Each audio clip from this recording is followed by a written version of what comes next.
नमस्कार दोस्तों, मैं हूं आशीष, हाजिर हूं लेकर आपका अपना फेवरेट शो जिसका नाम है छूना है आसमां। छूना है आसमां, जैसा कि आप सभी जान चुके हैं, एक ऐसा प्लेटफॉर्म जहां उभरते हुए प्रतिभाशाली सितारे अपनी चाहतों, हसरतों और ख्वाहिशों को आपसे शेयर करते हैं। और दोस्तों, छूना है आसमां के आज के प्लेटफॉर्म पे एक ऐसे ही बेहद ही टैलेंटेड, मल्टी टैलेंटेड मैं कहूंगा, इंसान हमारे साथ मौजूद हैं जिनके बारे में शब्द कम पड़ जाएंगे अगर मैं उनकी तारीफ करना शुरू कर दूं।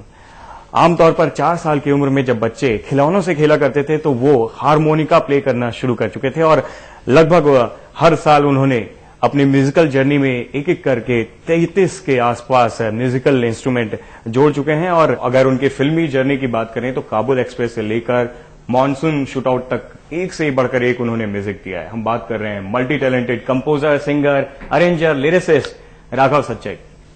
राघव, पहले तो छूना है आसमां पर आपका स्वागत है, लेकिन इतनी सारी उपाधियां जब मैं बोल रहा था तो मुझे खुद लग रहा था बाप रे कितनी सारी चीजें हैं। और जैसे कि मैंने शुरुआत किया था, 4 साल की उम्र में जब बच्चे खिलौनों से खेला करते हैं, आप हारमोनिका प्ले करना शुरू कर चुके थे। कहां से ये लगाव म्यूजिक के लिए आया? जी, फर्स्ट इंस्टेंट से ही लोगों को, मेरे पेरेंट्स को पता चल गया था कि मेरे में एक इंटरेस्ट है। और मेरे फादर है अपना दिल तो आवारा, जो एक बहुत पुराना गाना है, वो बजा रहे थे। मैं सो रहा था तो जब मैं उठ के गया, मैंने उनको बोला कि मुझे हारमोनिका दीजिए। उन्होंने मुझे दिया और मैंने वही गाना वापस बजा दिया उनके लिए। तो हारमोनिका एक ऐसा इंस्ट्रूमेंट है जो आप किसी को सिखा नहीं सकते। That has to be self taught, क्योंकि गिटार जो है आप बताएंगे चलिए ये फ्रेट है, कीबोर्ड पे आप दिखा सकते हैं तो आप देख के कोई ना कुछ बजा लेंगे, लेकिन हारमोनिका आपके मुंह के अंदर होता है, तो आप कौन सा नोट कब बजा रहे हैं आपको खुद भी पता नहीं है। It has to all be done with your year.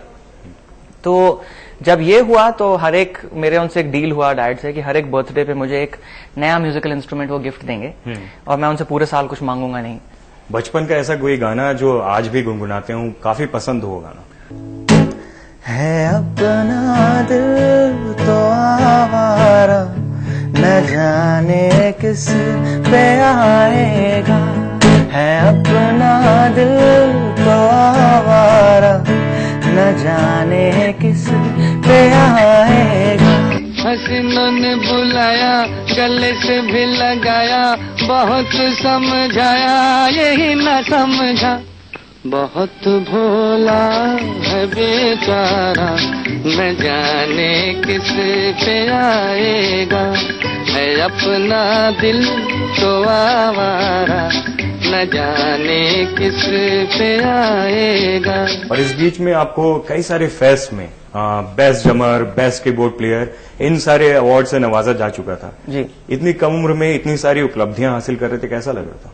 बहुत अच्छा लगा, क्योंकि पेरेंट्स को भी कुछ फिर बोल सकते थे कि आप मुझे प्रमोट कीजिए या देखिए कि मैं कुछ कर रहा हूँ। पूरा सपोर्ट रहा पेरेंट्स को, और इसीलिए ऑस्ट्रेलिया भी गए आप एडवांस ट्रेनिंग लेने के लिए म्यूजिक की। जी। और वहां पर जब पढ़ाई कर रहे थे और पढ़ाई पूरी की तो आपको इतने सारे अवार्ड से वहां भी नवाजा गया, आउटस्टैंडिंग स्टूडेंट का अवार्ड दिया गया, कई सारे और अवार्ड थे, उसके बारे में आप बताइए। जाहिर है कि जब आप पसंद करते हैं कुछ चीज करना तो आप उसमें एक्सेल करते हैं।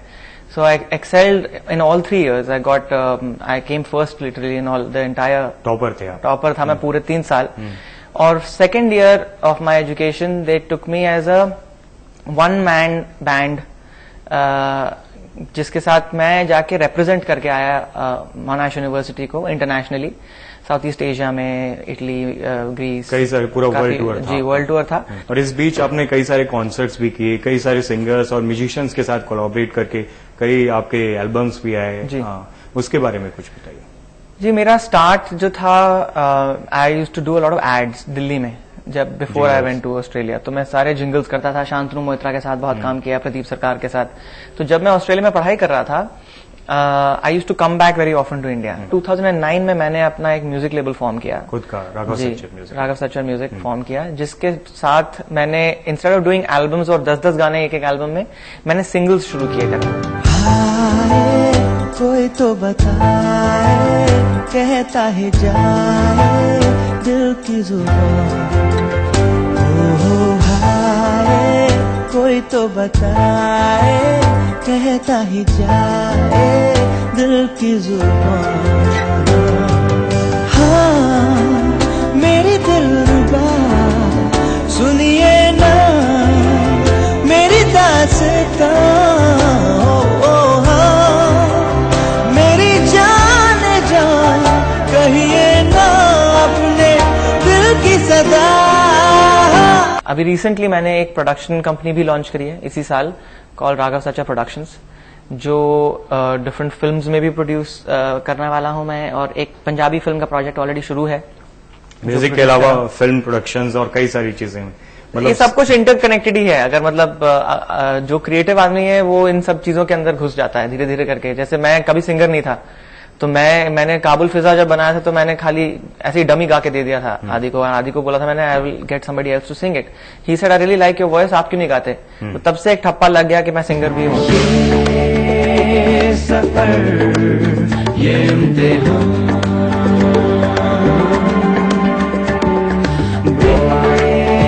बेजुबान मेरी दास्तां। काबुल एक्सप्रेस की बात करते हैं, वो फिल्म आपको कैसे मिली? काबुल एक्सप्रेस बहुत इंटरेस्टिंग था क्योंकि मैं गया था, यशराज उन्होंने मुझे बुलाया था कि जैसे जितने पुराने गाने हैं उनको अगर हम इंस्ट्रूमेंटल करें तो आप वो कर पाएंगे कि नहीं। ऐसा I would love to, but वो समहाउ डील नहीं हुई। और उस वक्त ही Kabul Express was a very experimental project in 2005। तब तक ऐसे कोई ऑफबीट सिनेमा ज्यादा नहीं कर रहा था। सो विजय कुमार जो वहां पे हेड A&R हैं, उन्होंने मुझे बोला कि हम ये कर रहे हैं, बहुत लोग पिच कर रहे हैं गानों के लिए, आप भी पिच कर दो।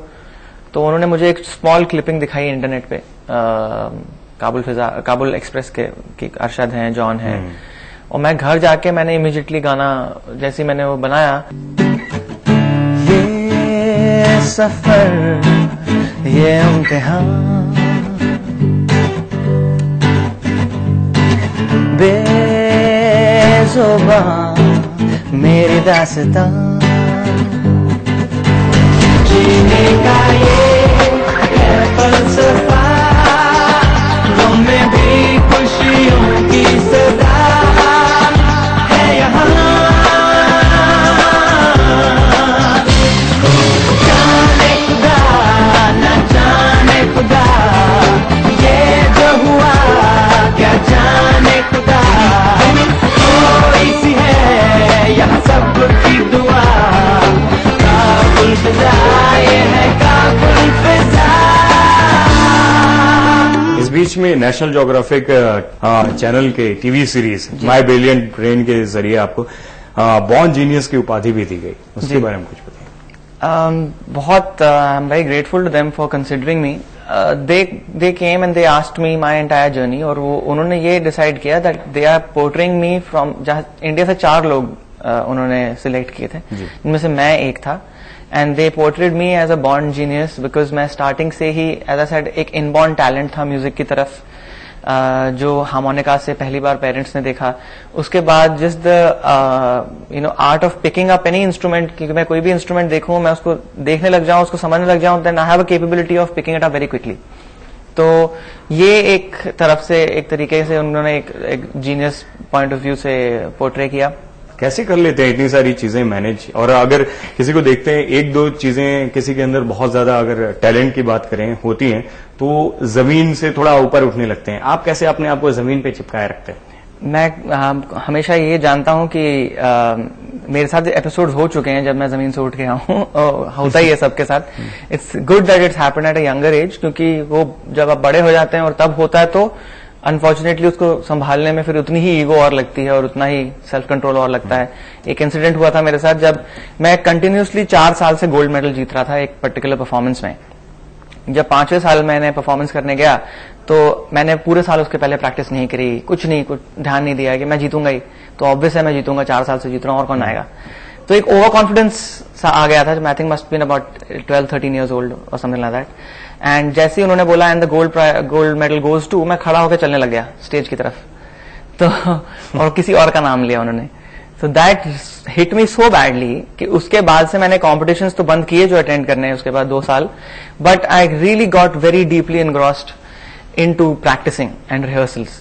तो अब लिटरली कॉम्प्लीमेंट भी मिलता है तो एक कान से सुनते हैं दूसरे कान से निकालते हैं, क्रिटिसिज्म भी मिलता है तो एक कान से सुनते हैं दूसरे कान से निकालते हैं। जितना सुन सकता हूं, जितना अप्लाई कर सकता हूं उतना करता हूं, बाकी otherwise you can't please everybody. क्या बात है। जो हमारे दर्शक आपको देख रहे होंगे उनके लिए एक बहुत बड़ी इंस्पायरिंग स्टोरी है इस समय।